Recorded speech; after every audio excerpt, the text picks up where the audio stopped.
बिस्मिल्लाहिर्रहमानिर्रहीम। د ثواب आवाज ټولو مینوالو ته او ټولو ملګرو ته سلامونه او یو ځل بیا دولت کلی ته راغلی یو او ټولو مینوالو د ډاکټر صاحب غوښتنه کړې وه یو ځل بیا د ټولو مینوالو لپاره دولت کلی ته راغلی یو. په څنګ کې را سره ډاکټر صاحب ناست دی، ستاسو دپاره به ترې یو ښکلې غوندې مرکه کوو. جی ډاکټر صاحب، زه د مینوالو ډېره شکریه ادا کوم چې زما د مات ګوټ کلام هم دوی خوښ کړی دی. نو خامخا به زه دا یو سیاسي غونډه نظم دی دا به ورته واورم. ارشاد جی. نظم دی د بوړي په شربت کې زهر جی.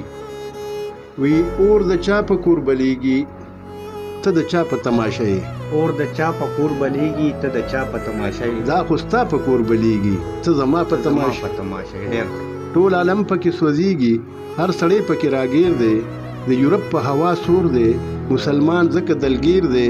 اوس شرمېږه مسلمانه چې الله رسول دی هیر دی، زما کور خو سره لمبه دی ته د چا په تماشه یې، اوس به کور ستا لمبه کېږي ته زما په تماشه. په پیسو باندې اور واخلي او خپل کور ور باندې سیزي، د یو څو ټکو دپاره چې خپل ورور ور باندې سیزي او ښه یې ویني چې سرور دی، ځان په زور ور باندې سیزي. نو زه خو نه سوځم یوازې ته د چا په تماشه یې، ستا د کوره لوګې خیږي ته زما په تماشه. په پیسو یې خرڅې کړي غوښې ویني د خپل ورور دي، څوک طالب او څوک مطلوب دی، مطلبونه پکې نور دي، هر سړی ور باندې پوه دی، دا هیلې چې د کم لور دي. نو حق حیرانې مسلمان ته ته د چا په تماشه یې، ستا بچي خیر دی که سوځي ته زما په تماشه. که غریب که عرب دی که عجم دی چې هر ځای مسلمانان دي، په یو بل اخته کړي ټول د یو بل دشمنان دي، په دوکه پرې بېښکار کړو د لستوڼي تور ماران دي، پر خپل حال دې رحم وکړه ته د چا په تماشه یې، دین دنیا دې لاو کېږي ته زما په تماشه. ډاکټر صاحب دا شعر بیا وایي. که عرب دي که عجم دي چې هر ځای مسلمانان دي، په یو بل اخته کړي ټول د یو بل دشمنان دي، په دوکه پرې بېښکار کړو د لستوڼي تور ماران دي، په خپل حال دې رحم وکړه ته د چا په تماشه یې، دین دنیا دې لاو کېږي ته زما په تماشه یې.